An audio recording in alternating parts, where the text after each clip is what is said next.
الحمد لله نحمده ونستعينه ونستغفره ونؤمن به ونتوكل عليه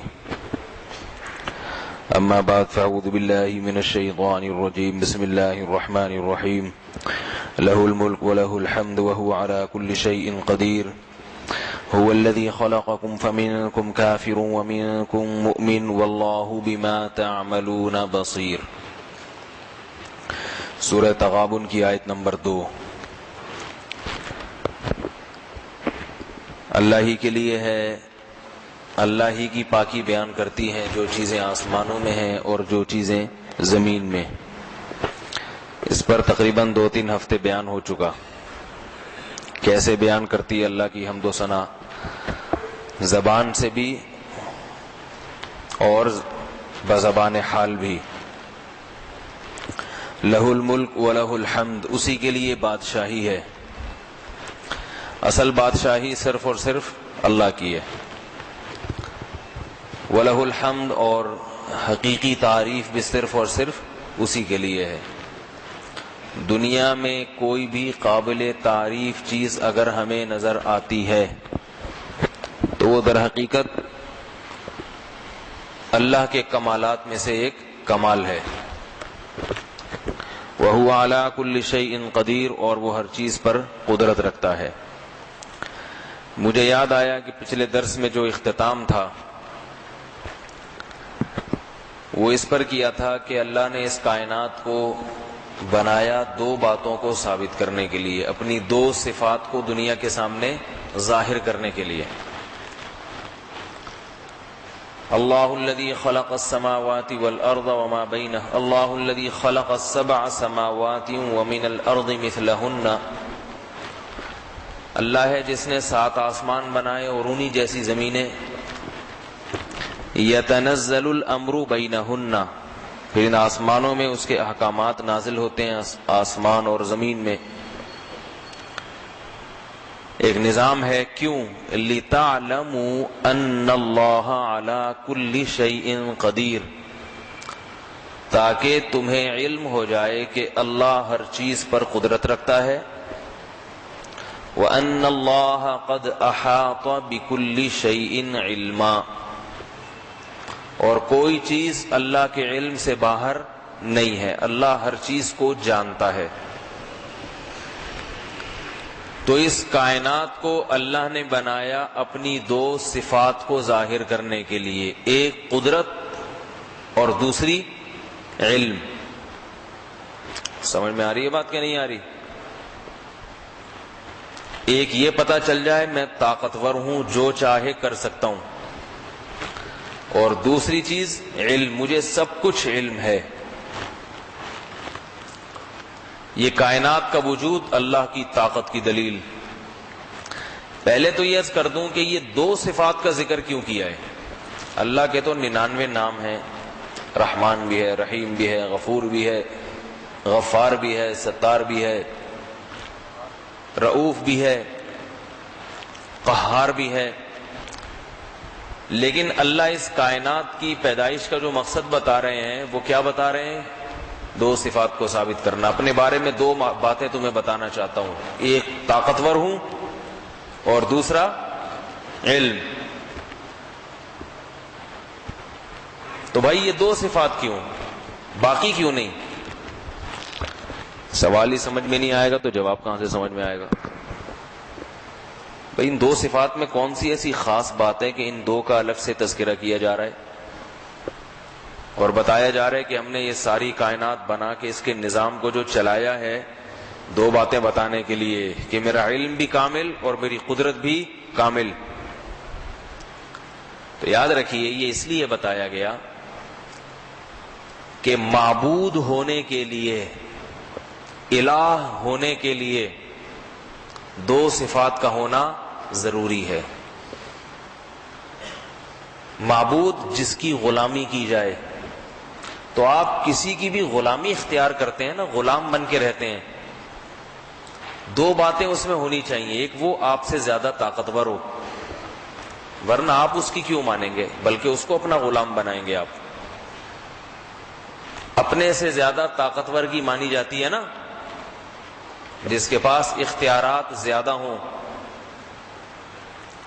دوسرا، جس کے آپ غلام ہیں وہ طاقتور تو ہے لیکن اسے علم نہیں ہے آپ کے بارے میں کہ آپ کب اس کی نافرمانی کرتے ہیں، تو بھی آپ اس کو اس کی طاقت کے خوف سے، گناہ سے، نافرمانی سے بچیں گے تو، لیکن اس وقت جب وہ دیکھ رہا ہے. جب وہ نہیں دیکھ رہا تو آپ نہیں بچیں گے. چور پولیس سے ڈرتا ہے کیونکہ پولیس کے پاس طاقت زیادہ ہے. دہشت گرد پولیس سے ڈرتے ہیں، میری اور آپ کی نہیں مانیں گے، پولیس کی مانیں گے. ایس ایچ او صاحب کا فون آ جائے تو تھانے پہنچ جائیں گے. کیوں؟ انہیں علم ہے کہ یہ طاقتور ہے، اس کے پاس اسلحہ ہے، قانون اس کے پاس ہے. لیکن پھر بھی چوریاں ہوتی ہیں، ڈکیتیاں ہوتی ہیں، ان کو پتا ہوتا ہے کہ کوئی پولیس والا ہمیں دیکھ تھوڑی رہا ہے، اس وقت چھپ چھپا کے کر لیتے ہیں.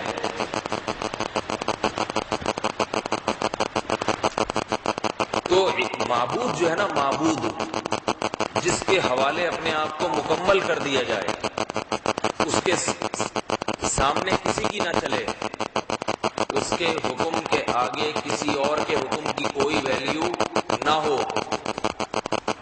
یہ جب ہے جب وہ کامل درجے کا طاقتور ہو. بعض دفعہ ایسا ہوتا ہے کہ آپ حکمران سے ڈرتے ہیں یا اپنے کسی بڑے سے ڈرتے ہیں، لیکن اس کو ڈرانے کے لیے آپ دوسرے ذرائع اس سے طاقتور استعمال کر لیتے ہیں. لہذا اس کی دسترس آپ پہ مکمل نہیں ہوتی. وہ آپ کو دھمکی دیتا ہے، آپ کسی اور وزیر سے رابطہ کر کے اس کو دھمکی دلوا دیتے ہیں. لہذا اس کی بھی پوری طور پر اتباع نہیں کرتے. تو واحد ذات اللہ کی ذات ہے کہ جس کے حکم کے مقابلے میں اللہ یہ بتانا چاہتے ہیں کہ میرے آرڈر کے مقابلے میں، میرے حکم کے مقابلے میں کسی دوسرے کی کوئی ویلیو نہیں ہونی چاہیے، اور اس کو بالکل بھی لفٹ نہیں کراؤ کسی دوسرے کو. اس لیے کہ یہ جتنے لوگ ہیں نا جو جن سے ڈر کے تم اللہ کی نافرمانی کرتے ہو، بیوی کو خوش کرنے کے لیے اللہ کی نافرمانی، بیوی شوہر کو خوش کرنے کے لیے اللہ کی نافرمانی، دفتر میں باس کو خوش کرنے کے لیے اللہ کی نافرمانی، سرکاری ملازمین تو اپنے افسران بالا کو خوش کرنے کے لیے دن رات اللہ کی نافرمانیاں کرتے ہیں، ان کی غیر ضروری تعریفیں کرتے ہیں، ان کے منہ پہ مکھن لگاتے ہیں، چاپلوسی کرتے ہیں، خوشامدیں کرتے ہیں. یہ ساری چیزیں غلط ہیں شریعت میں. ایک آدمی قابل تعریف نہیں ہے مگر آپ اس کے منہ پہ اس کی صبح و شام تعریفیں کرتے رہیں، یہ جھوٹ نہیں تو اور کیا ہے، مگر ترقی کے لیے یہ کام کیا جاتا ہے. تو طاقت جس کے پاس ہو نا، طاقت، اس کے خوف سے انسان ڈرتا ہے. تو اللہ بتا رہے ہیں کہ طاقت میری جتنی ہے ان میں سے کسی کی بھی اتنی نہیں ہے، ان میں سے کسی کی بھی اتنی نہیں ہے. اب سوال پیدا ہوتا ہے کیوں نہیں ہے بھائی؟ ان کی نافرمانی کرو تو فوراً مصیبت، ملازمت سے برطرف، بیوی کی نافرمانی کرو تو فوراً لڑائی جھگڑا، سسرال سے فون، بیوی شوہر کی نافرمانی کرے تو فوراً ہاتھ اٹھا لیتا ہے. تو اس کا مطلب شوہر طاقتور ہے، اللہ طاقتور نہیں ہے. اللہ کی نافرمانی کرو، نماز چھوڑ دو، کچھ بھی نہیں ہوتا، زکوٰۃ نہ دو، کچھ ہوتا ہے. تو اللہ نے اس کا جواب اس آیت میں دیا کہ بھئی چونکہ دوسرے کی طاقت جو ہے نا فوراً نظر آتی ہے، اسے اپنی طاقت کے وجود اور اپنے طاقتور ہونے پر دلیل دینے کی ضرورت نہیں ہے. میری طاقت کا مظاہرہ چونکہ فوراً نہیں ہوتا، اس لیے میں نے اپنے طاقت کے وجود پر کہ میں قدرت والا، طاقت والا ہوں، اس پوری کائنات کو پیدا کر کے چلا دیا کہ جو عقل مند ان آسمانوں کو دیکھے گا، ان بڑے بڑے پہاڑوں کے بنانے والے کو دیکھے گا، اور آسمانوں سے بارش برسنا، اتنے بڑے بڑے سمندر پیدا کر دیے، اس سمندر کی ایک لہر ہزاروں انسانوں کو کیسے لقمہ بنا کے لے جاتی ہے. اتنے بڑے بڑے پہاڑ کہ تھوڑا سا بیلنس آؤٹ ہوتا ہے، زمین کی پھٹتی ہے اور ہزاروں انسانوں کو ایک وقت میں نگل جاتی ہے. تو میں اپنے آپ کو طاقتور ثابت کرنے کے لیے اپنی طاقت کو تمہارے دلوں میں بٹھانے کے لیے اس کائنات کے نظام کو بنایا. عقل مند اس کائنات کو دیکھ کر خدا سے ڈر جائے گا کہ وہ اگر انتقام نہیں لیتا، اس کا مطلب یہ نہیں ہے کہ اس کو انتقام لینا آتا ہی نہیں ہے یا اس میں طاقت نہیں، کوئی حکمت ہے، مصلحت ہے، نہیں لے رہا. تو عقل مند تو اس کی طاقت سے ڈریں گے، اور بیوقوف کہے گا کہ نہ نہ نہ، اس کی نافرمانی سے تو کچھ بھی نہیں ہوتا. ابا کی نافرمانی کے تو فوراً ری ایکشن ہوتا ہے، بیوی کی نافرمانی کی تو فوراً سزا ملتی ہے، اور جو ہے نا دوست کی نافرمانی کی تو فوراً سزا ملتی ہے، باس کی نافرمانی کی فوراً سزا ملتی ہے. یہ کیا بات ہوئی؟ خدا کی بغاوتیں کرتے رہو، کچھ بھی نہیں ہوتا.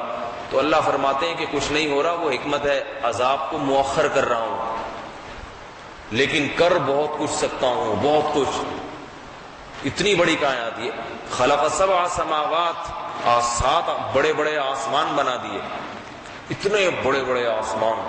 تو تم کس کھیت کی مولی ہو؟ تمہاری اوقات کیا ہے اس کے سامنے؟ اس لیے میرے بھائی، دنیا میں سب سے زیادہ قابل ترس وہ ہے جو اللہ کی نافرمانی کرے، کیونکہ یہ سب سے زیادہ طاقتور بادشاہ کی مخالفت کر رہا ہے. دیکھو ایس ایچ او کا فون آ جائے، آپ کو بلائے کہ آ جاؤ. پہلے ایک چپڑاسی کا فون آیا، آپ چلے جائیں نہ جائیں آپ کی مرضی، وہ کیا کر لے گا. پھر تھوڑا سا اس سے اوپر گریڈ کے آدمی کا فون آیا، بلا رہا ہے آپ کو، آپ نہیں گئے، تھوڑا سا نقصان ہوگا. ایس ایچ او کا فون آیا، اب اگر نہیں گئے، حکم ایک ہی ہے، سب آرڈر ایک قسم کا، وہ بھی بلا رہا ہے، یہ بھی بلا رہا ہے، وہ بھی بلا رہا ہے، آپ کسی کے کہنے سے نہیں جا رہے. پھر ایس ایچ او صاحب کا فون آیا، آپ تشریف لے آئیں. اب آپ کو تھوڑی کپکپاہٹ ہوگی نا، آرڈر ایک جیسا ہے بالکل، لیکن آرڈر دینے والے کی طاقت اور قوت سے فرق پڑتا چلا جا رہا ہے. جو جتنا طاقتور ہے، پاورفل ہے، اس کے حکم کی اہمیت اتنی ہی زیادہ بڑھتی چلی جا رہی ہے، حالانکہ حکم بالکل ایک جیسا.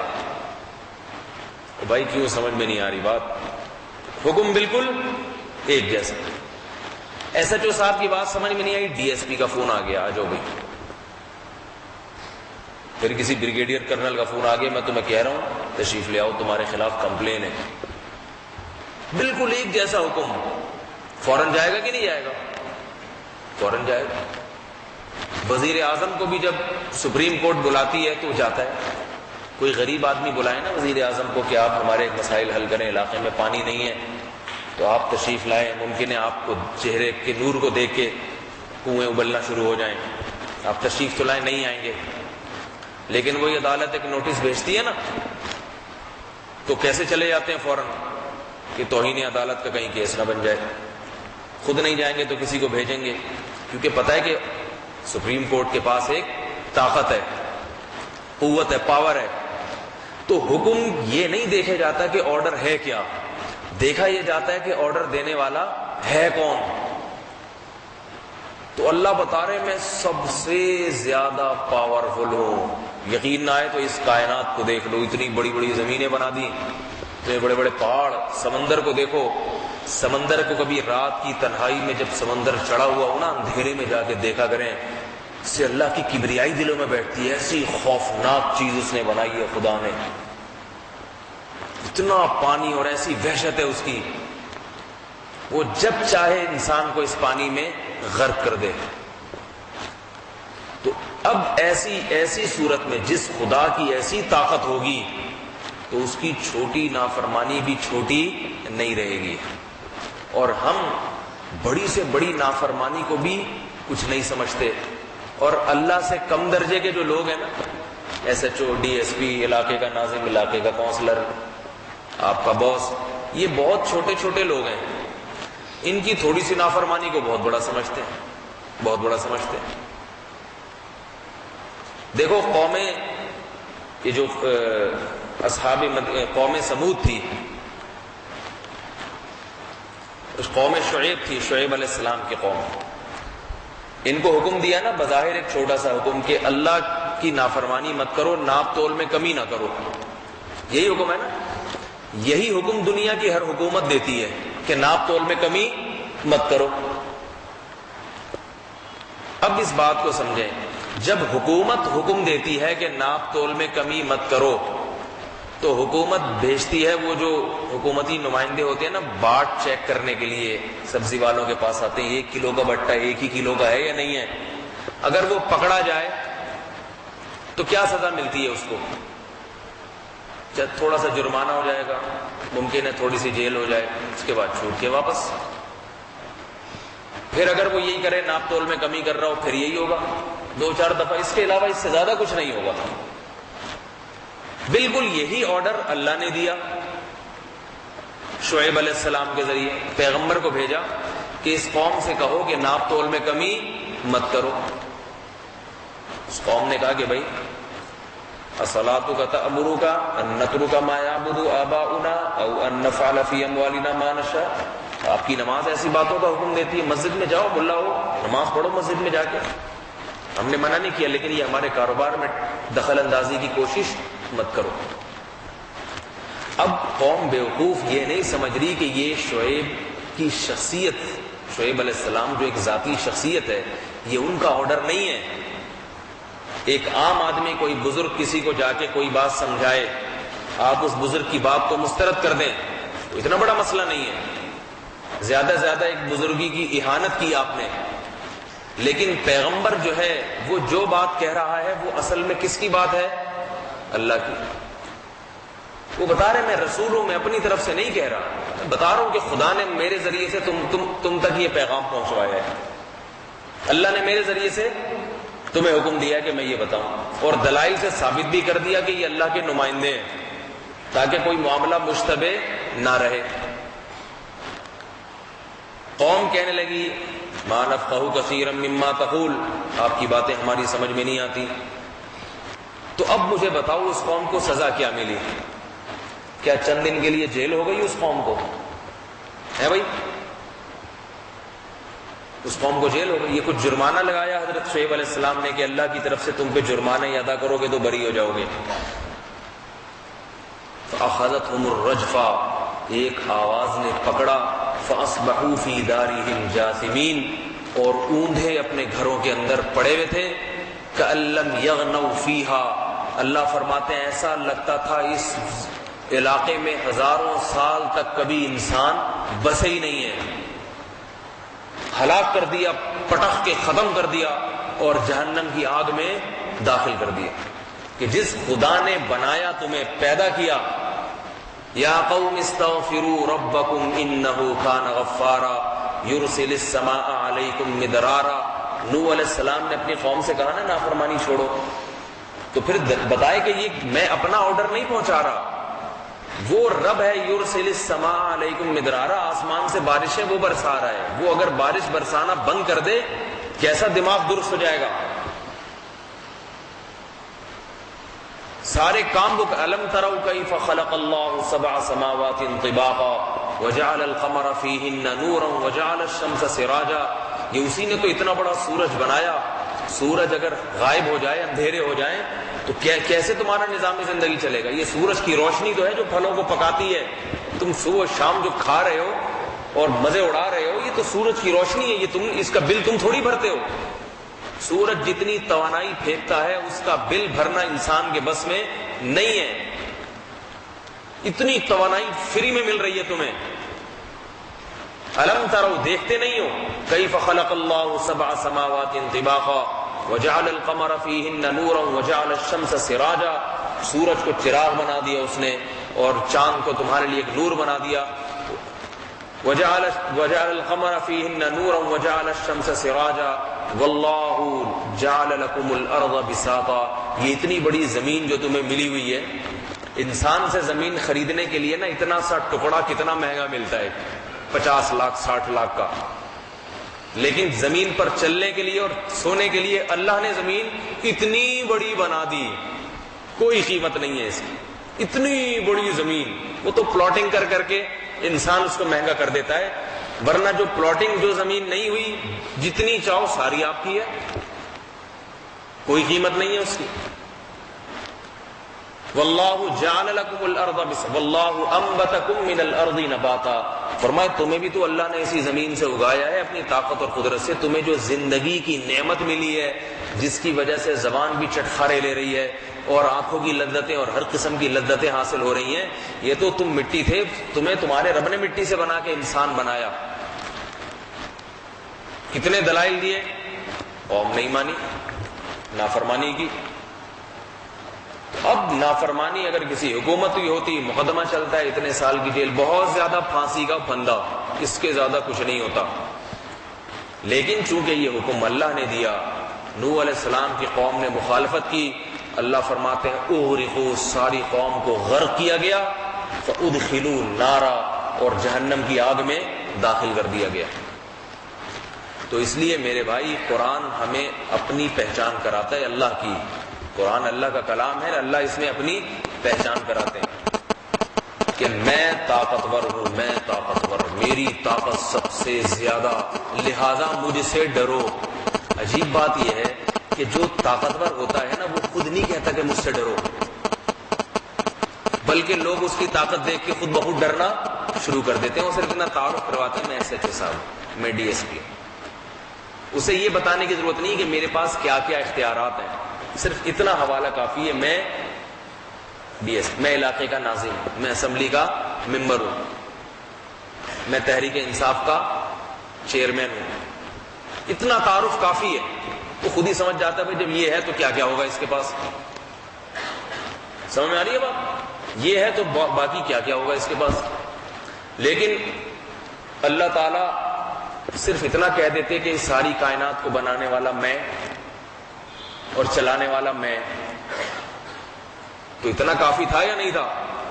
بس بھائی یہ تو بہت طاقتور ہے۔ لیکن اللہ نے انسان کے دل میں بٹھانے کے لیے، کیونکہ اللہ نظر نہیں آتا، ڈی ایس پی صاحب نظر آتے ہیں، ڈی ایس پی صاحب نظر آتے ہیں، کہتے یہ ہیں، ڈر نہیں لگ رہا نا کسی کو؟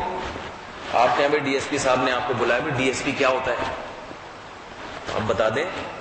وہ فرزدق ایک بڑا مشہور شاعر گزرا ہے، بدصورت بہت تھا، فرزدق ایک شاعر گزرا ہے، بدصورت بہت تھا۔ وہ ایک دن بازار میں جا رہا تھا، بدصورت تھا، کالا کلوٹا، عجیب سی شکل بیچارے کی۔ بازار میں جا رہا تھا، ایک عورت اس کے پاس آئی، کہا چلو ذرا دکان پہ چلو، بڑا خوش کہ ہمیں بھی آج کسی نے لفٹ کرائی، ہمیں بھی آج کسی خاتون نے، لیڈیز نے ہمیں لفٹ کرائی، بھائی دکان پہ لے جا رہی ہے۔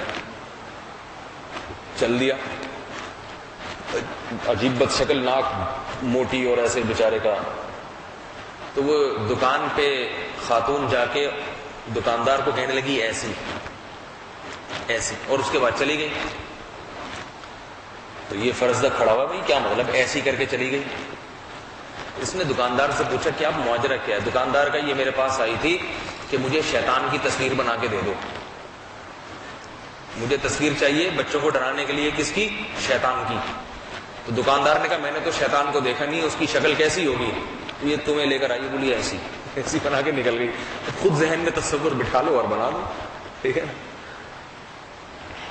تو ڈی ایس پی صاحب کسی کو بلا رہے ہو، آپ جائیں، اس کو پتہ نہیں ڈی ایس پی ہوتا کیا ہے، تو آپ اس کو لے جائیں، وہ تھانے میں بیٹھے ہوں گے، پھول لگے ہوں گے، سارے پولیس والے یس سر نو سر کر رہے ہوں گے، آپ کو بتا دو یہ ہیں، تو فوراً سمجھ میں آ جائے گا نا دیکھتے ہی، اچھا بھائی یہ ہیں، اتنا پروٹوکول، یہ تو بہت بڑی چیز ہوں گے۔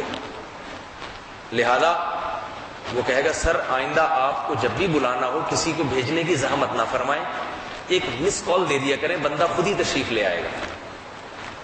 تو وہ چونکہ یہ سب نظر آتے ہیں نا، اس لیے ان کو اپنی صفات کے بتانے کے لیے زیادہ دلائل کی حاجت نہیں ہے۔ اللہ نظر نہیں آتا، اور نظر آ جائے نا اگر اللہ تعالیٰ، ممکن ہے کسی کو خیال ہو بھائی نظر آ جائے تو یہ سارا مسائل حل ہو جائیں گے، نظر آ جائے تو پھر امتحان نہیں ہوگا بندوں کا، اس کا جلال، اس کی طاقت ایسی ہے کہ بندے پھر تھر تھر کانپنا شروع کر دیں گے، اس کی نافرمانی کا آپشن ہی ختم ہو جائے گا۔ امتحان کہتے ہیں کہ کرنے کا بھی آپشن ہو، نہ کرنے کا بھی۔ سمجھ میں آ رہی ہے؟ چاہو تو حل کر لو، تیاری کرو، محنت کرو، چاہو تو محنت نہ کرو، نہیں کرو گے فیل ہو جاؤ گے، کرو گے پاس ہو جاؤ گے۔ اور اگر ایک آپشن ہے ہی نہیں تو پھر امتحان تھوڑی ہے، تو کرنا ہی کرنا ہے آپ نے۔ امتحان کا تو مطلب ہے کہ بھائی اختیار دیا جا رہا ہے، چاہو تو ادھر، چاہو تو اس طرف چلے جاؤ. تو اللہ نے اپنے آپ کو دکھایا نہیں ہے، کیونکہ اللہ دکھا دے اپنے آپ کو، ذرا سا دکھا دے تو موسیٰ کلیم اللہ جیسے طاقتور دل والے اللہ کے دیدار کو برداشت نہیں کر سکے، اس کے جلال، اس کے خوف سے بے ہوش ہو گئے. فخر موسیٰ صعقا، بے ہوش ہو کے گر گئے، بے ہوش ہو کے گر گئے. فلما تجلی ربہ للجبل، ذرا سی تجلی پہاڑ پہ ڈالی ہے، جعلہ دکا، پہاڑ برداشت نہیں کر سکا، پہاڑ نہیں برداشت کر سکا. پہاڑ اتنا مضبوط، وہ اللہ کے جلال کو، اس کی عظمت کو نہیں برداشت کر سکتا، انسان کہاں برداشت کر سکتا ہے؟ تو بھائی اگر ہم میں سے کوئی بھی اللہ کو دیکھ لے تو خوف سے ہمارے کلیجے پھٹ جائیں گے، نافرمانی کا دماغ سے تصور نکل جائے گا. یونس علیہ السلام کی قوم کے ساتھ کیا ہوا تھا؟ یونس علیہ السلام کہتے تھے کہ عذاب آئے گا، عذاب آئے گا، عذاب آئے گا. وہ کہ کہاں آ رہا ہے عذاب؟ یونس علیہ السلام خوف زدہ ہو گئے کہ اب تو آئے گا. تو قوم نے انکار کرنا شروع کر دیا، تو اللہ سے اجازت لیے بغیر قوم کو چھوڑ کے نکل گئے. جب عذاب کے آثار آنا شروع ہو گئے تو قوم نے دیکھا یہ تو واقعی آ گیا، یہ تو جو حضرت یونس کہتے تھے وہ سچ کہتے تھے، اب تو تباہ ہو جائیں گے. فوراً اللہ کے سامنے توبہ کر کے گڑ گڑانے لگے، معاف کر دے، اب نہیں، اب تیری نافرمانی نہیں کریں گے، یونس پر ایمان لے آئیں گے. اللہ فرماتے ہیں کسی قوم کو عذاب آنے کے بعد ہم نے معاف نہیں کیا، الا قوم یونس، سوائے یونس کی قوم. ایک ان کے ساتھ اللہ کا خصوصی فضل ہو گیا، ورنہ ایسا کبھی نہیں ہوا کہ عذاب آیا اور معاف کر دیا اللہ نے. فرعون پر بھی عذاب آیا نا، جیسے یونس علیہ السلام کی قوم نے توبہ کی، فرعون نے بھی توبہ کر دی تھی. فلما ادرکہ الغرق، فرمائے جب پانی میں غرق ہونے لگا، قال آمنت انہ لا الہ الا الذی آمنت بہ بنو اسرائیل، میں ایمان لایا اس رب پر جو بنی اسرائیل کا رب ہے. اللہ نے فرمایا آن، اب لا رہا ہے. جب عذاب دیکھ لیا اب تو آپشن ختم ہو گیا نا، ایمان لانے اور نہ لانے کا آپشن تو پہلے تھا. پہلے ایک طرف حکومت تھی، لذتیں تھیں، عیاشی تھی، مزے تھے، عزت تھی، دوسری طرف موسیٰ کلیم اللہ جیسے پیغمبر جو بظاہر بڑے مسکین، نہ کوئی طاقت ہے نہ قوت ہے، غلام قوم کے امیر، غلام قوم جو پس رہی ہے فرعون کے ہاتھوں، غلام قوم، حکمران قوم نہیں، وہ قوم جو غلام بنی ہوئی ہے، اس کے لیڈر، ان کے ہاتھ پہ کون ایمان لائے گا؟ ہمیشہ لوگ ترقی کرتی ہوئی قوموں کے ہاتھ پہ بیعت ہوتے ہیں، ان کو اپنا رہنما بناتے ہیں. جو قوم پہلے ہی غلام ہو اس کو اپنا رہبر رہنما کون بنائے گا؟ اس میں تو عزت ختم ہو جاتی ہے، لوگ کہیں گے ہے نا اسی قوم کا. اس وقت لے آتا ایمان موسیٰ علیہ السلام کے ہاتھ پر، وقتی طور پر عزت جاتی تھوڑی دیر کے لیے، وقتی، لیکن ہمیشہ کے لیے قرآن مجید کا حصہ بن جاتا. جیسے نجاشی بادشاہ محمد صلی اللہ علیہ وسلم پر ایمان لایا، ہمیشہ کے لیے باعزت بن گیا نجاشی. نبی صلی اللہ علیہ وسلم نے کسی کی غائبانہ نماز نہیں پڑھائی سوائے نجاشی کے، میت نہیں ہے پھر بھی نماز پڑھائی آپ نے، تاکہ نجاشی پیغمبر کی دعا سے محروم نہ ہو جائے. کیونکہ بادشاہ ہو کے کسی کو بڑا مان لینا یہ بڑا مشکل کام ہے. تو فرعون بھی نہیں لایا ایمان موسیٰ علیہ السلام پر. غرق ہونے لگا تو کیا کہنے لگا؟ ایمان لایا. اللہ نے فرمایا آل آنا، اب نہیں، اب ایمان معتبر نہیں ہے. تو بھائی پہلے لے آئے نا آدمی، سب کچھ سیٹ ہو جائے، اس کا گناہ چھوٹ جائے، بہت اچھی بات ہے. ورنہ اللہ اگر اپنے آپ کو دکھا دے یا اپنا عذاب دکھا دے پھر بڑا مسئلہ ہے، بڑا مسئلہ ہے. تو اس لیے اللہ اپنے آپ کو دکھاتے نہیں ہے تاکہ امتحان رہے، امتحان. اور چونکہ اب اللہ نظر نہیں آتے تو اللہ اپنے وجود پر، اپنی طاقت اور قدرت پر دلائل بہت دیتے ہیں. کہتے ہیں میری طاقت تمہیں دیکھنی ہے تو عذاب کا انتظار مت کرو کہ میں عذاب نازل کر کے اپنی طاقت دکھاؤں، بلکہ دیکھ لو جس نے سورج جیسی گرمی بنائی، آگ بنائی، اس نے جہنم کی آگ بھی کیسی بنائی ہوگی. وہ جب اتنا بڑا سورج بنا سکتا ہے، آج یہ سورج کی گرمی تمہارے لیے نعمت ہے، کل یہی جہنم کی آگ ہو سکتی ہے تمہارے لیے. کل یہی حدیث میں آتا ہے ان شدت الحر من فیہ جہنم، سورج جو گرمی پھینکتا ہے نا، یہ جہنم کی آگ سے جہنم کی آگ کا اس پہ اثر ہوتا ہے. جہنم سانس لیتی ہے، من فیح جہنم. حدیث میں آتا ہے ابردو ظہر کی نماز کو ٹھنڈا کر کے پڑھا کرو، زیادہ گرمی میں نہیں پڑھو. گرمیوں میں امام ابو حنیفہ کا مذہب ہے کہ ظہر میں تاخیر کرنی چاہیے، ذرا ٹھنڈک ہو جائے پھر پڑھو. نبی نے فرمایا فَإِنَّ شِدَّةَ الْحَرِّ مِنْ فَيْحِ جہنم. جہنم سانس لیتی ہے جس سے گرمی کی شدت بڑھتی ہے. تو گرمی کی شدت کوئی اچھی چیز نہیں ہے، اس لیے فرمایا نماز کو مؤخر کر دو، ٹھنڈک میں پڑھو، اتنی تپش گرمی میں نہ پڑھو. یہ جہنم کی آگ کے اثرات ہوتے ہیں.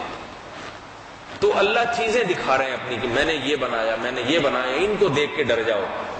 تو اس کا انتظار نہیں کرنا چاہیے میرے بھائی کہ گناہ کریں، عذاب آئے گا تو ہم گناہ چھوڑیں گے. عقل مند وہ ہے جو پہلے چھوڑ دے.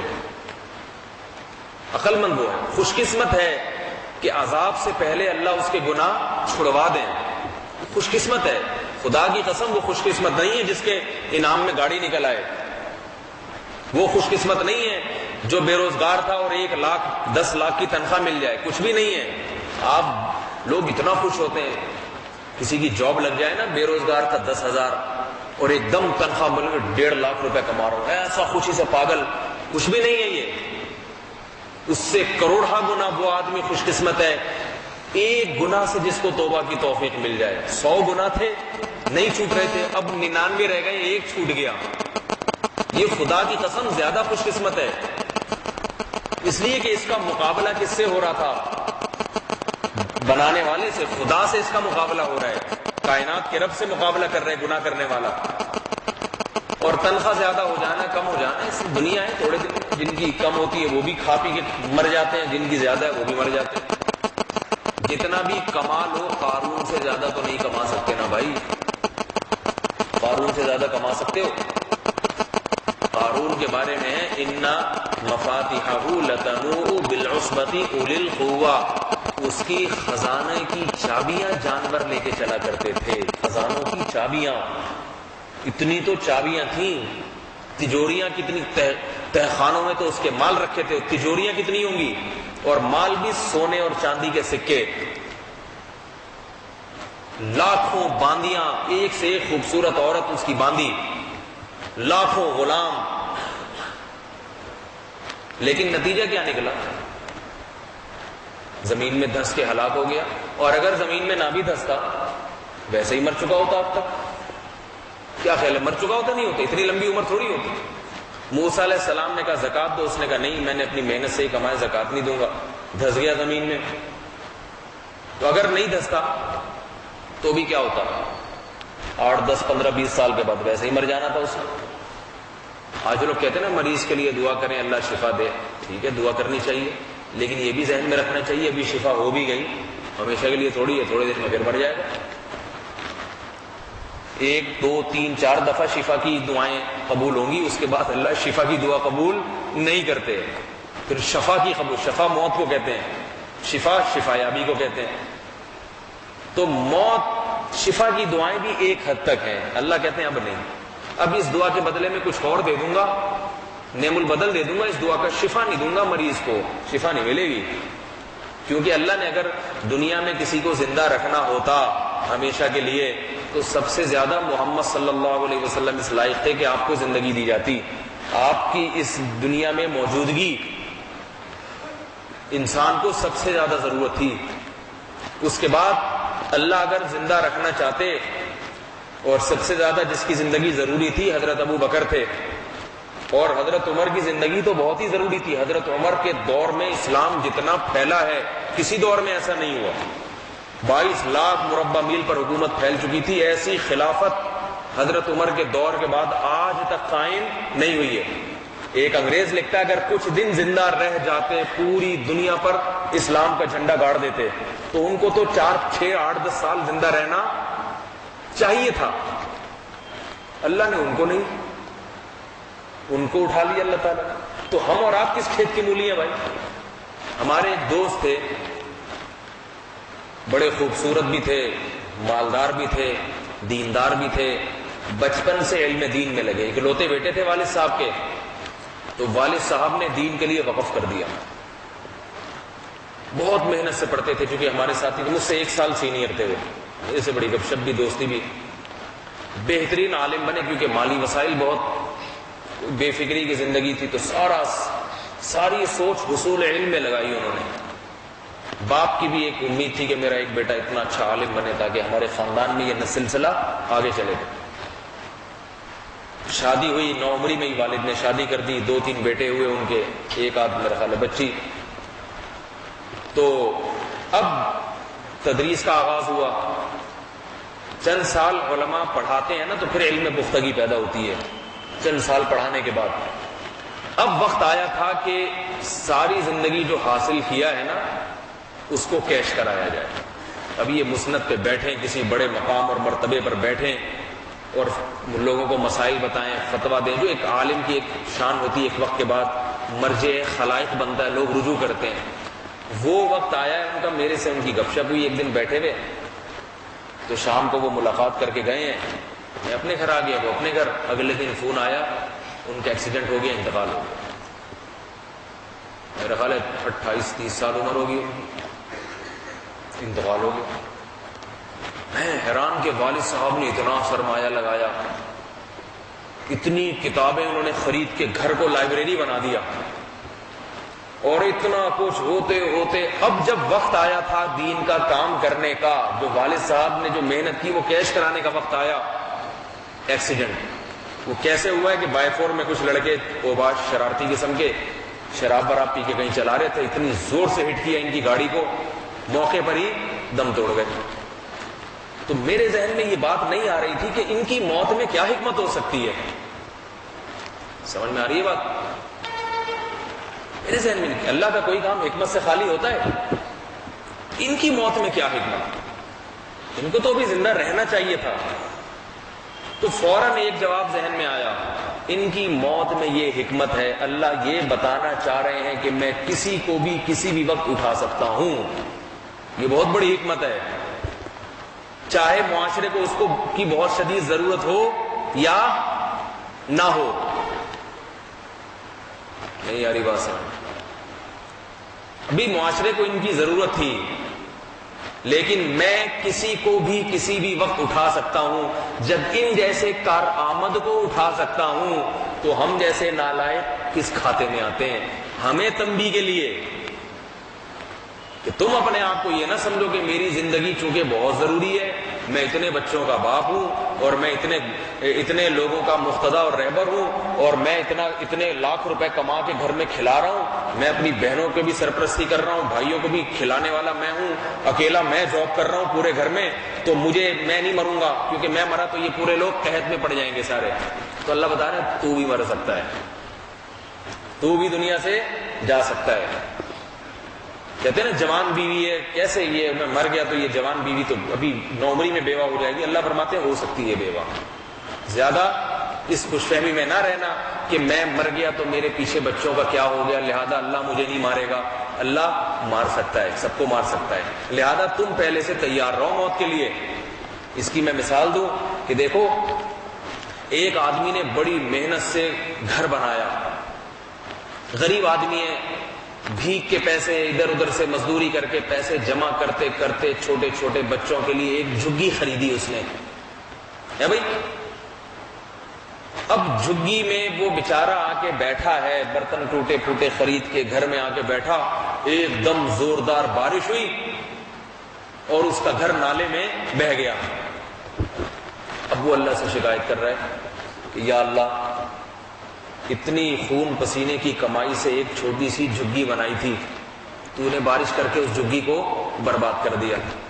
تو اللہ کیا کہیں گے کہ بارش تو کبھی بھی کسی بھی وقت برس سکتی ہے، تجھے جھگی بنانے سے پہلے دیکھنا چاہیے تھا کہ اگر بارش ہو گئی موسلا دھار تو اس میں میری یہ چھوٹی سی جھگی قائم رہ سکتی ہے یا نہیں رہ سکتی؟ میں تیری وجہ سے اپنے اصولوں کو ختم نہیں کروں گا۔ تجھے جھگی بنانی چاہیے تھی کسی ایسی جگہ پہ جہاں برسات کا پانی جمع نہیں ہوتا، بارش برسے گی، وہ نہیں دیکھے گی کہ تیرا گھر مٹی کا ہے یا سنگ مرمر کا بنا ہوا ہے، تیرا گھر اونچائی پر ہے یا نشیب میں ہے۔ تو نے اپنے آپ کو بارش سے بچانا ہے تو تو نے اپنے آپ کو اونچائی پہ گھر بنانا پڑے گا. تبھی غریب لوگ جب گھر بناتے ہیں, امیر غریب سب یہ دیکھتے ہیں کہ بھائی بارش ہو گئی تو نقصان تو نہیں ہوگا. ہر آدمی گھر بنانے سے پہلے, کیونکہ پتہ ہے بارش بڑی بے رحم ہے, وہ نہیں پوچھے گی. تو یاد رکھو اسی طرح موت آنے سے پہلے مشورہ نہیں لے گی کہ ابھی آ جاؤں. ایسا تو نہیں اس کو میں نے اٹھا لیا تو اس کے چھوٹے چھوٹے بچوں کا کیا ہوگا, اس کی بیوی کا کیا ہوگا, اس کی ماں باپ کا کیا ہوگا, گھر کا کفیل کوئی بھی نہیں ہے تو پہلے مشورہ لے لوں, مناسب بھی ہے نہیں. نہ نہ نہ, وہ آئے گی اور کام کر کے چلی جائے گی. آپ کو پہلے سے تیاری کرنی پڑے گی, دنیا کے لحاظ سے بھی آخرت کے لحاظ سے بھی. دنیا کے آخرت کے لحاظ سے تو واضح, گناہوں سے ہر وقت توبہ طائب کر کے رکھے آدمی, جو وصیتیں ضروری ہیں لکھ کے رکھے. اور دنیا کے لحاظ سے بھی کہ بھئی اگر میں فوراً ابھی مر گیا تو کیا کچھ اتنا تھوڑا بہت ہے جو میرے بچے کھا پی کے عزت کے ساتھ گزارا کر سکیں, ہے بھئی؟ یا یہ تصور کر کے بیٹھا ہے کہ نہ نہ نہ میں تو مروں گا ہی نہیں, میں پہلے بچوں کو سیٹل کروں گا پھر مروں گا میں. تو بھائی جلدی جلدی کام نمٹاؤ سارے. بچیاں جیسے ہی بلوغت کی دہلیز پہ قدم رکھ رہی ہیں ان کی جلدی جلدی شادیاں کرو.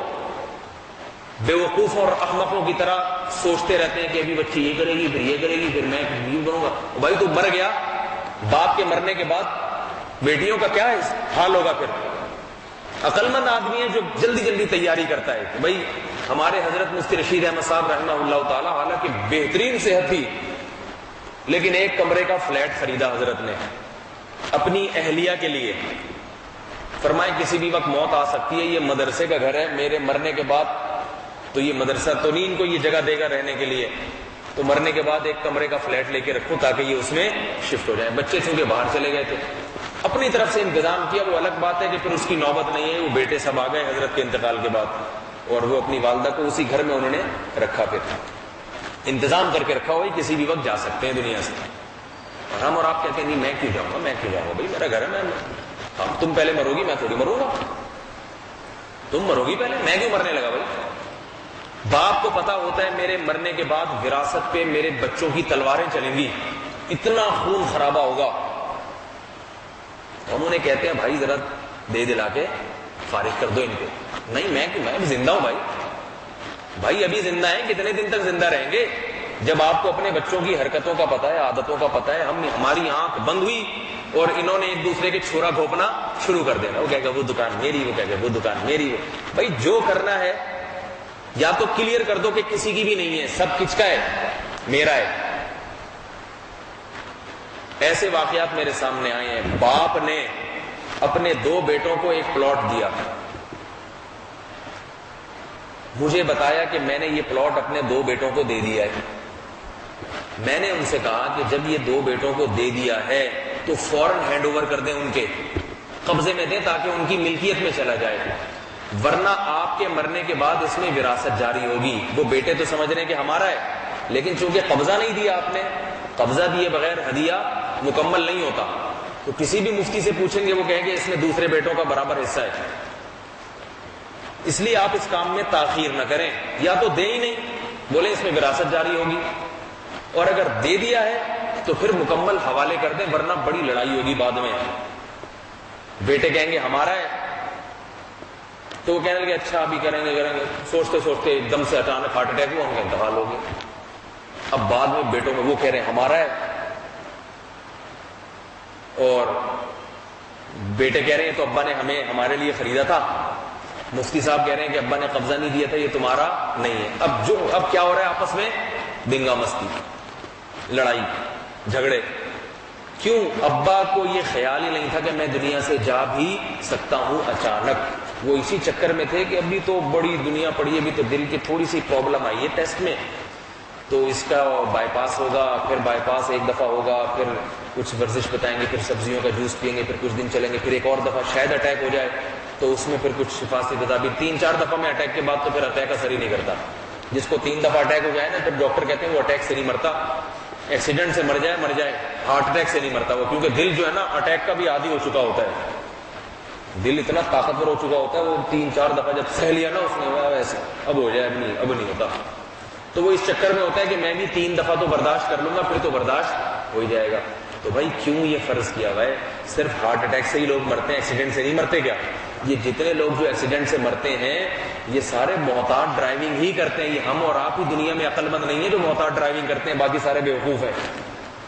ہم سمجھتے ہیں جو بھی ٹرک کے نیچے آگے مر گیا, جس کی بھی گاڑی ٹکرائی, وہ غیر محتاط ڈرائیور تھا. صرف دنیا میں ہم ایسے عقل مند ہیں جو جب بھی ڈرائیونگ کرتے ہیں محتاط طریقے سے ہی کرتے ہیں. یہ بہت بڑی بھول ہے میرے بھائی. وہ بھی بڑے احتیاط سے چلا رہے تھے, پھر بھی غلطی ہو گئی, ٹھک گئے.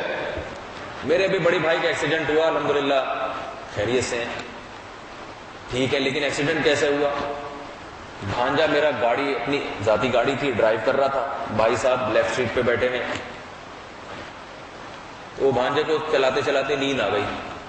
اب جیسے ہی نیند آئی ہے تو گاڑی ذرا سی دائیں بائیں ہوئی. میرے بھائی صاحب نے, جو ہمارے بڑے بھائی ہیں, انہوں نے فوراً اسٹیئرنگ تھاما نا کہ بھائی کیا کر رہا ہے, ادھر ادھر گاڑی جا رہی ہے.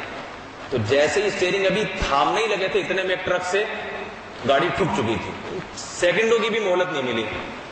دونوں بے ہوش پڑے ہوئے اور گاڑی چکنا چور ہو گئی. پورا یہاں سے ہونٹ پھٹ گیا اور معلوم نہیں کتنے ٹانکے, 35-36 ٹانکے آئے ہیں.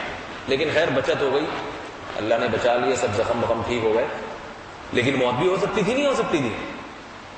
کتنا محتاط ڈرائیور وہ ہمارا بھانجا ہے, ہمیں پتا ہے بہت محتاط چلا, لیکن نیند غیر اختیاری چیز ہے, چلتے چلتے آ گئی. اور آئی ہے تو ساتھ بیٹھا ہوا آدمی کس لیے ہوتا ہے؟ ڈرائیور سوئے نہیں. سوئے تو میں کنٹرول کر لوں, کنٹرول کرنے کی کوشش بھی کی, مگر تقدیر نے اتنا ٹائم نہیں دیا کہ کنٹرول کر سکے. تو موت ایسی چیز ہے جو کبھی بھی کسی بھی وقت آ سکتی ہے. اس لیے تیاری انسان پہلے سے کر کے رکھے, گناہ سے بچے. ہو جائے تو توبہ میں تاخیر نہ کرے, فوراً توبہ کر لے, اللہ کو منا لے, تاکہ مروں تو سکون سے مروں, میں مروں تو سکون سے موت ہو. تو خوش قسمت آدمی ہے وہ. تو بار بار یہ جو اللہ اپنی صفات بیان کرتے ہیں, میری 2 صفات ہیں, ایک قدرت, طاقتور ہوں, جو چاہے کر سکتا ہوں, اور دوسری علم. بعض دفعہ طاقت سے انسان ڈرتا ہے, لیکن پتہ ہے اس طاقتور کو پتہ تو ہے ہی نہیں. اب آپ ابا سے ڈرتے ہیں, بلکہ آج کل تو بیوی کی مثال زیادہ سوٹ. ابا سے لوگ اتنا نہیں ڈرتے جتنا شادی کے بعد. ابا تو پوچھتے ہیں نا, بیٹا 1 بجے کیوں آ رہا ہے گھر میں, تو 1 دفعہ جواب دیں گے, 2 دفعہ اس بعد میری مرضی, جتنے بجے بھی آتا ہوں. لیکن جب شادی ہو جاتی ہے, بیوی پھر پوچھتی ہے 1 بجے کیوں آ رہے ہو, تو پھر تسلی سے بیٹھ کے جواب دیتے ہیں. ایکچولی بات اصل میں یہ تھی, ایکچولی میں بیٹھا ہوا تھا دوست میں, یہ ایکچولی نہیں چلے گا, روزانہ کا ہو رہا ہے, 1 بجے دیکھ لو. تو وہ پھر پکڑ لیتی ہے. پھر میں اکثر بتاتا ہوں کہ نوجوان آدمی 2-3 دن گھر سے غائب رہتا ہے. ابا پوچھتے ہیں تو جی شب جمعہ میں گیا ہوا تھا مدنی میں سے. والد صاحب بیچارے سمجھتے ہیں کہ ویسے بھی باپ اپنی اولاد کے بارے میں حسن ظن ہی زیادہ رکھتا ہے, اسے محبت ہوتی ہے نا بہت زیادہ. بیوی کو بیوقوف بنانا آسان کام نہیں ہے. اس کو اگر آپ کہتے ہیں شب جمعہ سے آ رہا ہوں, تو وہ کہے گی آپ کے چہرے پہ شب جمعہ والا نور ہے ہی نہیں. جب تبلیغ سے وقت لگا کر آتا ہے نا, تو چہرے پہ ایک عجیب سی لائٹنگ ہوتی ہے انسان کی, نور کی کرنیں نکل رہی ہوتی ہیں. بیوی ہوشیار ہوتی ہے کیونکہ وہ اسی زمانے کی ہے, آپ ہی کے زمانے کی ہے. وہ چہرے پڑھ کے اندازہ لگاتی ہے, چہرے پہ جو نئے نقش ہے نا حق کے, یہ مدنی مسجد والے نہیں ہیں. یہ مدنی مسجد والے صحیح بتاؤ کہاں سے آ رہے ہو. ایک دفعہ تبلیغی جماعت, پہلے جو ہے نا کچھ لوگ فراڈی تھے, انگلینڈ کا انہوں نے سفر کیا, تو وہ ویزا وغیرہ جو ہے نا تبلیغ کے حوالے سے بنا لیا, یہ شو کیا جیسے تبلیغی جماعت میں. تو برطانیہ نے دے دیا ان کو ویزا. جب وہ برطانیہ کے ایئرپورٹ پہ اترے ہیں, تبلیغی بن کے گئے تھے وہ نا, دوڑیاں واڑیاں پگڑیاں مگڑیاں اور شاید مسواکیں بھی تھیں. تو ایئرپورٹ پہ اترے, وہاں کی ایجنسیوں نے فوراً ان کو اریسٹ کر لیا, یہ تبلیغی جماعت کے لوگ نہیں ہیں. اب بعد میں تفتیش ہوئی, پتہ چلا کہ آپ کو فوراً کیسے پتہ چل گیا کہ یہ تبلیغی لوگ نہیں ہیں, جماعت کے لوگ نہیں. انہوں نے کہا ایسے پتہ چل گیا کہ جماعت کے لوگ جب بھی جہاز سے اترتے ہیں ان کی نظریں نیچی ہوتی ہیں, یوں تاڑ کے چیزیں دیکھ نہیں رہے ہوتے, یہ کیا ہے وہ کیا ہے. وہ ایک مشن لے کے آئے ہیں نا, تو نظروں میں حیا ہوتی ہے, پلکیں جھکی بھی ہوتی ہیں, ذکر کر رہے ہوتے ہیں سارے منہ نیچے کر کے, کیونکہ وہ برطانیہ دیکھنے تھوڑی آئے ہیں کہ انگلینڈ کیسا ہے, تفریح کے لیے تھوڑی آئے ہیں کہ دیکھیں برطانیہ انگلینڈ میں. تو اپنے ایک مشن کے آئے ہیں, نیچے سر جھکے تواضع کے ساتھ کہ اب اللہ کا نام لے کے چلو بھائی, گشت کی ترتیب شروع کرو, یہاں سے شروع کریں یا وہاں سے بسم اللہ. ان کو تو اسی سے فرصت نہیں ملتی. اور یہ جیسے ہی نیچے اترے ایک دم آ کے, اور یہ برطانیہ ادھر بھی دیکھ رہا ہے, ادھر بھی دیکھ رہا ہے, ادھر خواتین کو بھی دیکھ رہے ہیں, انہوں نے اندازہ لگا لیا یہ جو ٹون ہے نا، ٹون یہ تبلیغ والوں کی نہیں ہے، ایجنسیاں ان کی بڑی تیز ہوتی ہیں، فوراً پکڑ لیا، فوراً بھئی یہ تبلیغ ہی نہیں ہے۔ تو بیوی بھی اس طرح فوراً پکڑ لیتی ہے کہ یہ مدنی مسجد والا چینل نہیں ہے یہ، اگرچہ آپ کندھے پہ رومال بھی ہو آپ کے، مسواک رگڑ رہے ہو دانتوں سے نا یوں کر کے، بیوی کے پاس آئے 1-2 دن کے بعد رگڑ درود اللہم صلی علی محمد وعلی آل محمد رگڑ بھی رہے، اور شلوار گھٹنوں سے تھوڑی سی نیچے ہو بس، اور سفید کرتا ہو جس پہ نیل لگا ہوا، چمکتا ہوا کرتا، مونچھیں صاف، داڑھی بڑی، سفید پگڑی۔ ابا تو ممکن ہے آپ کے گھٹنوں میں گر جائیں، بیٹا تو میرے سر پہ سب سے پہلے ہاتھ رکھ، یہ نا اب تو بابرکت ہو گیا ہے، میرے مقام سے بھی تو آگے نکل گیا ہے۔ لیکن بیوی اندازہ لگا لے گی کہ جیسے ہی تھوڑی سی آپ زبان کو حرکت دیں گے نا، وہ اندازہ لگا لے گی، تو لب و لہجہ ہے نا کہ وہی ہے دہشت گردوں والا، ٹھیک ہے نا، وہی خون خوار، کیا پکا ہے، اور آتے ہی جو ہے نا لاتے مارنا، وہ تھوڑی دیر میں اندازہ لگا لے گی۔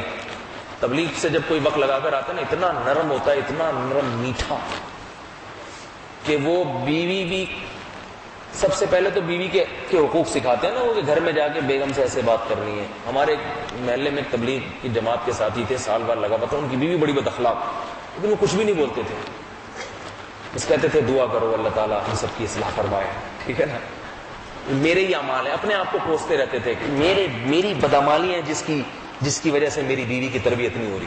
ہمارے ایک استاذ تھے، ان کا بھی وقت لگا ہوا تھا، مفتی تھے بہت بڑے، طلبہ تو آپ کو پتہ ہے سب شرارتی ہوتے ہیں، ہم بھی شرارتی تھے، سبق وقت یاد نہیں کرتے تھے، تو وہ ہمارے استاذ جو مفتی تھے ایک بزرگ کے خلیفہ بھی تھے، تو بجائے طلبہ کو مارنے پیٹنے کے خود بیٹھ کے نا رو رہے ہوتے، بعض دفعہ آنکھوں میں آنسو بھی ہوتے۔ ہم نے پوچھا یہ کیا ماجرا، انہوں نے کہا یہ میرے اعمال ایسے نہیں ہیں جس کی وجہ سے طلبہ میرے شاگرد محنت نہیں کرتے، میں اپنے اعمال کو درست کروں گا تو اس کی برکت سے اللہ میرے شاگردوں کو بھی صحیح کر دیں گے۔ کہتے یا اللہ یہ بہت مشکل حساب کتاب ہے ان کا، اتنے نیک لوگ ہم افورڈ نہیں کر سکتے، طلبہ تو شرارتی ہوتے ہیں، ہم پہ کوئی عذاب نہ آ جائے، اللہ کہ تمہارا استاذ کی حالت یہ اور تم اتنے شرارتی۔ تو وہ ایسے کہتے تھے کہ یہ میری بدعمالیاں ہیں، میں اگر صحیح ہوتا تو اللہ میرے شاگردوں کو بھی صحیح کر دیتے۔ تو نیکی کا غلبہ جب انسان پہ ہوتا ہے تو یہ عادت ہوتی ہے۔ تو وہ جب تبلیغ سے آیا ہے نا 3 دن لگا کے، تو کم از کم 3 گھنٹے تو یہ کیفیت رہتی ہے نا اس کی، 3 دن نہ بھی رہے، ساری زندگی نہ بھی رہے، تو 3 دن کے آثار 3 گھنٹے میں رہتے ہیں۔ بیوی سمجھ جاتی ہے کہ اس پر وہ آثار 1 منٹ کے لیے طاری نہیں ہو، وہی اس کا حساب و کتاب ہے، تو وہ پکڑائی میں آ جاتا ہے انسان۔ تو علم جو ہے نا، علم، اب چونکہ بیوی کو پتا ہے کہ مدنی مسجد نہیں گیا، اس لیے انسان گھر پہ شریف آدمی ٹائم پہ آ جاتا ہے کہ یار اس کو بیوقوف نہیں بنایا جا سکتا، پکڑا جاؤں گا میں، پتہ چل جائے گا۔ تو میرے بھائی جہاں طاقت اور قوت ہو مگر علم نہ ہو تو اس کی بھی نافرمانی کی جاتی ہے۔ لوگ پولیس والوں سے بچ کے نکل جاتے ہیں، پتہ ہے دیکھ تھوڑی رہے ہیں پولیس والے، اب جب کیمرے لگنا شروع ہو گئے تو تھوڑی سی دہشت گردی کم ہو گئی، بھائی پکڑائی میں آ جائیں گے۔ تو اللہ فرما رہے ہیں کہ یہ جو اتنا کائنات کا نظام میں نے چلایا اور صحیح چل رہا ہے، یہ اس کی دلیل بھی ہے کہ میں کائنات کے ذرے ذرے سے واقف ہوں، کیونکہ مینجمنٹ کے لیے ضروری ہے کہ مینیجر کو علم بھی تو ہو کہ اس کمپنی میں کیا ہو رہا ہے، اسے پتہ ہی نہیں ہے تو ایک چھوٹا سا ادارہ بھی مینج نہیں رہ سکتا،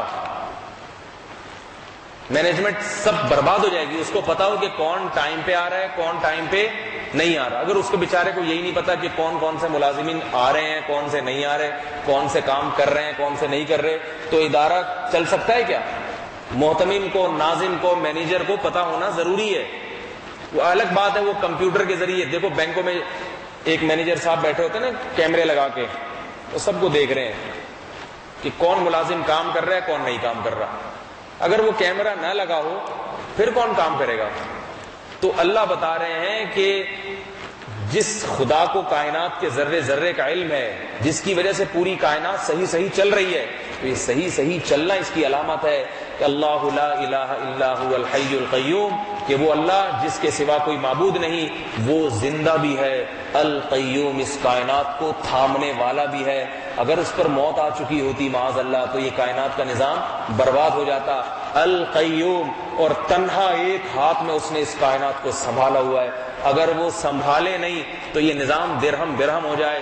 لا تأخذہ سنۃ ولا نوم، ایسا سنبھالا ہے کہ یہ اس کائنات کا سسٹم تمہیں بتائے گا کہ جو اس کائنات کو سنبھالنے والا ہے اسے نہ کبھی نیند آتی ہے نہ کبھی اونگ. کیونکہ ایک چلتی ہوئی چھوٹی سی گاڑی، اس کے ڈرائیور کو ذرا سی اونگ آ جائے نا تو گاڑی ہزاروں فٹ گہری کھائی میں جا کے گرتی ہے. تو اس کائنات کو چلانے والا سونا تو دور کی بات، اگر اسے وقت کے کسی لمحے میں 1 سیکنڈ کے لیے اونگ آ جائے تو یہ چاند زمین سے جا کے ٹکرائے گا، زمین سورج سے ٹکرائے گی، سارا نظام چند سیکنڈوں میں درہم برہم ہو جائے گا. اس لیے فرمایا لا تأخذہ سنۃ ولا نوم، اسے نہ اونگ آتی ہے اور نہ اسے نیند آتی ہے. لا تأخذہ سنۃ ولا نوم لہ ما فی السماوات وما فی الارض، ساری کائنات میں آرڈر صرف اور صرف اسی کا چلتا ہے، کیونکہ ہر چیز کا وہ مالک ہے. تمہارا کچھ نہیں چلتا، تم بہت کچھ چاہتے ہو مگر نہیں ہوتا. ام للانسانی ما تمنا، اللہ نے ایک چھوٹا سوال کیا ہے، بتاؤ تم نے زندگی میں جن جن چیزوں کی تمنا کی کیا تمہیں ساری مل گئی؟ مل گئی کیا؟ اس کا مطلب ہے تمہاری نہیں چلتی بلکہ کس کی چلتی ہے؟ میری چلتی. لوگ میرے پاس فون کرتے ہیں، حضرت اس چیز کی بڑی تمنا ہے، مل ہی نہیں رہی. میں چاہتا ہوں اچھی جاب مل جائے، مل ہی نہیں رہی. میں چاہتا ہوں اچھی صحت ہو ہی نہیں رہی. تو میں ان سے کہتا ہوں بھائی میں کیا خدا ہوں؟ ہے بھائی میں کیا خدا ہوں؟ اور آپ بھی خدا نہیں ہیں. آپ خدا ہوتے تو آپ چاہتے اچھی تنخواہ ہو جاتی، آپ چاہتے اچھی صحت ہو جاتی، آپ فلاں جگہ شادی کرنا چاہتے ہیں ہو جاتی. اگر آپ اس کائنات کے بادشاہ ہوتے ہیں نا، آپ چاہتے کہ یہ ہو جائے ہو جاتا، آپ چاہتے کہ طاہر القادری آ جائے آ جاتا. اب دیکھو بیچارہ کب سے چاہ رہا ہے، آیا انقلاب انقلاب انقلاب انقلاب انقلاب، ایک رٹ لگائی ہوئی ہے، آ گیا انقلاب. کتنی کوشش، کئی دن ہو گئے پڑے ہوئے ہیں، کوئی ٹرک کے نیچے سو رہا ہے. اللہ چاہے گا تو آ جائے گا، نہیں چاہے گا تو بیٹھے رہو، سال اور لگا لو. وہ ٹس سے مس بھی نہیں ہو رہے وزیر اعظم ہمارے، جو بھی نہیں رہیں گی ان کی، ہل ہی نہیں رہے. وہ جمائی لے کے نا ایسے کر کے ٹھیک ہے چلو بھائی، اثر ہی نہیں پڑ رہا. اور جب اللہ نے چاہا تو موسیٰ کلیم اللہ جیسے کمزور بنی اسرائیل ایسے فرعون جیسے طاقتور بادشاہ کا تختہ الٹ دیا. وَنُرِيدُ أَن نَّمُنَّ عَلَى الَّذِينَ اسْتُضْعِفُوا فِي الْأَرْضِ. کیا عجیب آیت ہے. فرمایا فرعون نے زمین میں بڑی سرکشی کی تھی، اس کی حکومت کے کھوٹے زمین میں گڑ گئے تھے، اتنا طاقتور بادشاہ پیدا نہیں ہوا. اللہ فرماتے ہیں لیکن ہم نے چاہا. کیسے عجیب الفاظ ہیں. ہم نے ارادہ کیا کہ ہم کمزور ترین لوگوں پر احسان کریں گے اور ان کو زمین کا خلیفہ بنا دیں گے، حکومت ان کے ہاتھ میں دے دیں گے. جو غلام قوم ہے نا، جو اپنا وجود برقرار رکھنا جس کے لیے مشکل، ہم اس غلام قوم کو الٹ کے حکمران بنا دیں گے. اللہ نے بنا دیا. تو اس لیے بتایا کہ لہو ما فی السماوات، اس کی چلتی ہے، تمہاری نہیں چلتی. تمہارا کام صرف اس کو خوش رکھنا ہے، چاہے تمہاری خواہشات پوری ہو یا نہ ہو. اس کو خوش کر لو تو تمہاری ساری خواہشات بھی، اگر تمہارے ساری خواہشات کا بھی اگر خون ہو گیا، ایک خواہش بھی پوری نہیں ہوئی لیکن دنیا سے اس کو خوش کر کے چلے گئے، تو پھر اللہ فرماتے ہیں پھر تمہاری ساری خواہشات میں پوری کر دوں گا جنت میں. پھر تم جو چاہو گے وہ ہوگا. اور آج اپنی چاہتوں کے پیچھے لگ گئے کہ یہ بھی ہو جائے، میری تنخواہ بھی ڈبل ہو جائے، نہیں ہو رہی تو رو رہا ہے بیٹھ کے. ہائے اللہ نے کہا ہے رو بیٹھ کے، تنخواہ ڈبل نہیں ہو رہی تو صبر کرو. اللہ کو صبر کرنے والوں سے محبت ہے. اللہ کو دنیا کے پیچھے رونے والوں سے محبت نہیں ہے. جو دولت کے پیچھے روتا ہے نا، دولت کے، یہ میرے وہ جناب یہ کھا رہا ہے اور میں دال کھا رہا ہوں. کھا لے بھائی، وہ بھی کب تک کھائے گا قورمہ. قبر میں جا کے دیکھو قبرستان میں دال مل رہی ہے یا گوشت مل رہا ہے ان کو. جو گوشت کھاتا تھا اس سے بھی اللہ نے نوالا چھین لیا، جو دال کھاتا تھا اس سے بھی اللہ نے نوالا، جو گٹکا تمباکو کھاتا تھا اس سے بھی چھین لیا. نہ گٹکا ساتھ جائے گا، نہ دال ساتھ گی، نہ قورمہ، کچھ بھی نہیں جائے گا ساتھ. تو اس لیے دنیا کے پیچھے رونا. آج لوگوں کے فون آتے ہیں ہم پریشان ہیں، ہم یوں ہیں. بھائی کیوں پریشان ہو؟ بھی تنخواہ کم ہے، گزارا نہیں ہو رہا. چھوڑو یار، روٹی سوکھی روٹی کھا لو بھائی. لیکن نہیں جی، کھانے پراٹھے ہی ہیں. صبر نہیں کرنا، صبر نہیں کرنا. تو اپنی چاہت کو قربان کر دے آدمی. اصل کیا ہے؟ اللہ کی رضا میں دنیا کمائے مگر اللہ کو ناراض نہیں کرنا. تو اللہ جنت میں ہماری چاہتوں کو پورا کر دیں گے. اللہ کہیں گے اب تم جو چاہو گے وہ ہوگا. اور ہم چاہتے ہیں کہ دنیا جنت بن جائے. دنیا میرے بھائی کافر کے لیے جنت ہے, مسلمان کے لیے جنت اللہ نے آخرت میں بنائی. تو اللہ تعالیٰ ہم سب کو سمجھنے کی, عمل کی توفیق عطا فرمائے. اور اللہ کی جو یہ صفات ہیں, طاقت, قدرت اور علم, ہر وقت ہر چیز دیکھ رہا ہے وہ, اور سب کچھ کر سکتا ہے, نہیں کرتا تو اس کی حکمت ہے. یہ تصور اللہ ہمارے دماغ میں بٹھا دیں, اتنا کہ اللہ کی نافرمانی کرتے ہوئے ہم کپ کپانے لگیں. ہمارے حضرت فرمایا کرتے تھے کہ نیک آدمی سے اگر کبھی گناہ ہوتا بھی ہے تو اللہ کے خوف کی وجہ سے اسے گناہ کا مزہ, اس کے لیے گناہ کا مزہ کرکرا ہو جاتا ہے. گناہ کا مزہ کیا ہو جاتا ہے؟ کرکرا. اسے وہ لذت نہیں آتی جو ایک عام نافرمان کو آتی ہے, جو مزے اڑا اڑا کے گناہ کرتا ہے. لوگ تو گناہ کرتے ہیں نا, جو عام نافرمان ہے, بڑے مزے اڑا رہا ہے, بڑا مزہ آ رہا ہے, شرابیں چل رہی ہیں, زنا ہے, بڑے خوش ہیں. اور جب فرما بردار آدمی کبھی شیطان غالب آ جائے, اول تو وہ گناہ کرتا نہیں, تو شیطان غالب آ گئے, کبھی گناہ ہوتے تو گناہ کرتے ہوئے کانپ رہا ہوتا ہے کہ موت نہ آ جائے اس حال میں, تو گناہ کا مزہ کیا ہو جاتا ہے؟ کرکرا. جیسے کوئی بڑی بہترین مٹھائی آپ کے سامنے رکھی تھی, آپ بڑے مزے سے اس کو کھا رہے ہیں کہ یار ابھی یہ گلاب جامن, یہ جناب یہ رسگلہ میں کھاؤں گا زبردست. لیکن ڈاکٹر قریب بیٹھا تو اس نے آپ کی نبض پکڑی اور کہا, یہ آلہ سے چیک کیا, اس نے کہا آپ کے شوگر کا لیول کافی بڑھ گیا ہے, لڈو کھائیں آپ, میں منع نہیں کر رہا, یہ رسگلہ کھائیں آپ, منع نہیں کر رہا میں, لیکن حالات کا ذمہ دار میں نہیں ہوں. اس رسگلہ کھانے کے بعد آپ بچتے ہیں یا نہیں بچتے اس کی گارنٹی نہیں ہے.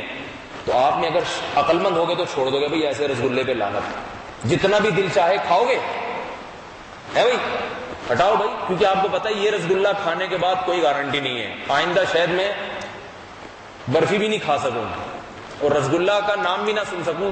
قبر میں تو نہ رسگلے کی اطلاع ملتی ہے نہ گلاب جامن کی, کچھ بھی نہیں ہوتا نا قبر میں. اور اگر شیطان کا غلبہ ہو گیا, نہیں جی ڈاکٹر نے منع تو کر رہا ہے لیکن دوسرے کھا رہے ہیں رسگلے, ایسے مزہ آ رہا ہے, رالیں ٹپک رہی ہیں. مجھے لوگ بتاتے ہیں کہ حضرت ہم یورپ میں فلاں جگہ ہیں, لڑکے دبئی میں خاص طور پہ لڑکے بتاتے ہیں کہ حضرت ہمارے ہوٹل پہ جتنے لوگ ہمارے ساتھ رہتے ہیں سب نائٹ کلب جاتے ہیں, لڑکیاں بغل میں لے کے گھوم رہے ہیں. انہیں دیکھ دیکھ کے ہمارا بھی بڑا دل چاہتا ہے, ہمارا بھی بڑا دل چاہتا ہے یار ایک دفعہ تو. میں ان سے کہتا ہوں ایک دفعہ جس نے کیا بچتا نہیں ہے پھر وہ, یاد رکھو. زنا ایک دفعہ لے ڈوبتا ہے انسان کو. توبہ کی امید سے ایک دفعہ گناہ کر لیتا ہے کہ توبہ کر لوں گا, لیکن پھر موت تک یہی سوچ کے کرتا رہتا ہے کہ توبہ کر لوں گا. ایک گناہ جو ہے نا لے ڈوبتا ہے, بچو. تو بہت سے کہتے ہیں حضرت بڑا دل چاہتا ہے, سارے جا رہے ہیں, سارے لڑکیوں سے دوستیاں لگا رہے ہیں. تو میں ان سے کہتا ہوں کہ ایک چیز سوچا کرو کہ یہ قابل ترس ہیں, یہ قابل رشک نہیں ہے. سمجھ میں آ رہی ہے بات؟ یہ قابل ترس ہے, ان کو آپ کو دیکھ کے رشک آنا چاہیے کہ اس کو بچایا ہوا ہے اللہ نے, پتہ نہیں کیسے بچا لیا اس ماحول میں, اور ہم بگڑ گئے. تو جس کو رشک آنا چاہیے اس کو آ نہیں رہا, اور جس کو نہیں آنا چاہیے وہ آ رہا ہے. یار یہ سارے اگر زانی بن گئے تو یہ کمال تھوڑی ہے. اس کی بالکل مثال ایسے, جیسے میں ایک مثال دے رہا ہوں نا کہ سارے رسگلے کھا رہے ہیں بیٹھ کے, سارے شوگر کے مریض 8-10 بیٹھے ہوئے رسگلے کھا رہے ہیں, ڈاکٹر کہہ رہے ہیں ان کی ابھی رپورٹ آنے والی ہے, آپ دیکھ لینا. کوئی یہاں پڑا ہوا ہوگا, کوئی ادھر گرا ہوا ہوگا, کسی کے ٹیکے لگ رہے ہوں گے شوگر لیول کم کرنے کے لیے.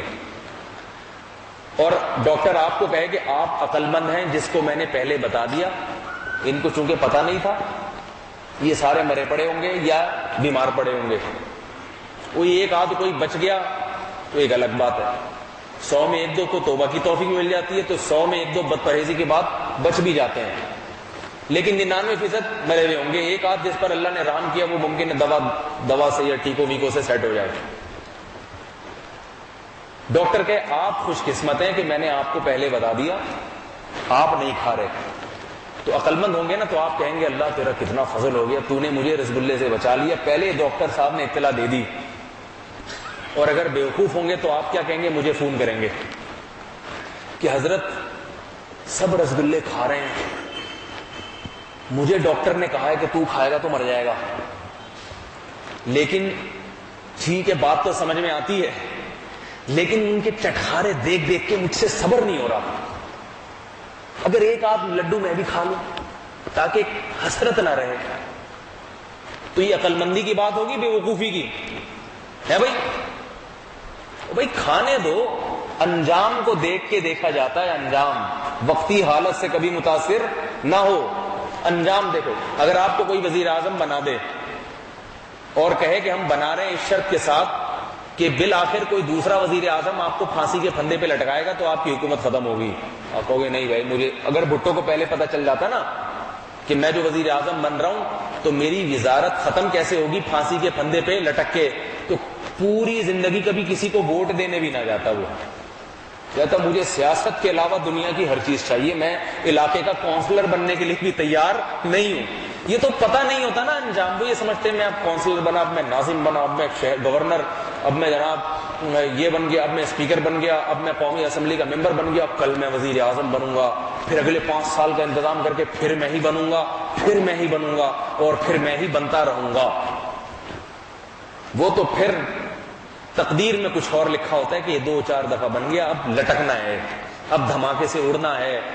راجیو گاندھی کو کسی نے گلدستہ پیش کیا تھا، اس کے بعد سے آج تک ان کا پتہ نہیں چلا کہاں گئے وہ، ٹھیک ہے نا۔ راجیو گاندھی انڈیا کا وزیر اعظم، اس کو کسی نے گلدستہ پیش کیا تھا، اگر اس کو پتا ہوتا بچپن سے کہ میں اگر سیاست میں گیا تو میرا انجام یہ ہوگا، گلدستوں پیش کیے جائیں گے مجھے مستقبل میں، تو وہ سیاست میں حصہ لیتا؟ وہ تو یہ سمجھ رہا تھا میں یوں کروں گا، میں یوں کروں گا، پھر میں یہاں پہنچ جاؤں گا۔ 2 بچوں نے گلدستے پیش کیے، آج تک وہ بوٹیاں بھی نہیں میرا خیال ہے نہیں ملی ہوں گی بیچارے۔ تو انجام کو دیکھ کے عقل مند آدمی کہتا ہے اس کا رزلٹ کیا ہے، نتیجہ کیا ہے۔ تو کوئی بھی، اب میں جلدی سے بات ختم کرتا ہوں، رسگ اللہ سامنے رکھا ہوا ہے آپ کے، ڈاکٹر نے کہہ دیا شوگر لیول یہاں تک پہنچ چکا ہے، لیٹے ہوئے ہوں گے، ہسپتال میں ایڈمٹ ہوں گے، مرنے کا بھی 50% ہے، اور 50% امکان ہے دوبارہ بچ جائیں، 50%۔ جیسے توبہ کا بھی تو امکان ہوتا ہے نا، گناہ کے بعد شاید اللہ توبہ کی توفیق دے دے، شاید توبہ کی توفیق ہو اور سچی پکی توفیق دے دے اور معاف ہو جائے وہ گناہ، امکان تو ہوتا ہے۔ لیکن ڈر اور خوف کیا ہوگا کہ اب وہ جو رسگلہ کھائے گا نا دوسروں کو دیکھ دیکھ کے کہ کھا رہے ہیں، اب یہ بھی اٹھا کے رکھے گا تو رسگلے کا ذائقے میں بھی کوئی فرق نہیں ہے، بالکل وہی ذائقہ ہے، اس کی زبان بھی وہی محسوس کرے گی مٹھاس، لیکن یہ مزہ ویسا نہیں آئے گا جیسا ان کو آ رہا ہے۔ اسے کہتے ہیں مزے کا کرکرا ہو جانا۔ بلکہ آپ ممکن ہے کہو ڈاکٹر صاحب یہ بات مجھے نہ کھانا تو میں نے ویسے ہی تھا، آپ مجھے نہ بتاتے تو شوق سے کھا لیتا، اب کھایا ہے تو کھانے کا بھی مزہ خراب کر دیا، کرکرا ہو گیا ہے مزہ۔ تو ایسے ہی اللہ کے فرما بردار آدمی سے اگر گناہ ہوتا بھی ہے تو این گناہ کرتے ہوئے وہ کپ کپا رہا ہوتا ہے، اور گناہ کا مزہ کرکرا ہو جاتا ہے، انجام کو سوچ کے کرکرا ہو جاتا ہے۔ تو اس لیے میرے بھائی اللہ سے توبہ کریں، چھوڑ دیں گناہ کو، ایسے کرکرے والے گناہوں کا، اور کرکرا بھی ہونا بھی چاہیے نا، کوئی پتہ تھوڑی نتیجہ کیا نکلے، اس لیے دعا یہی کرنی چاہیے اللہ سارے گناہوں سے توبہ کی توفیق دے دے۔ اللہ کی نافرمانی چھوٹی چیز نہیں ہے، بڑی چیز ہے، اس لیے کہ حکم دینے والا کون ہے؟ خالق کائنات۔ اللہ تعالیٰ مجھے بھی عمل کی توفیق عطا فرمائے، آپ حضرات کو بھی، ہم سب کو۔ سبحان اللہ و بحمدہ، نشہد ان لا الہ الا انت، نستغفرک و نتوب الیک۔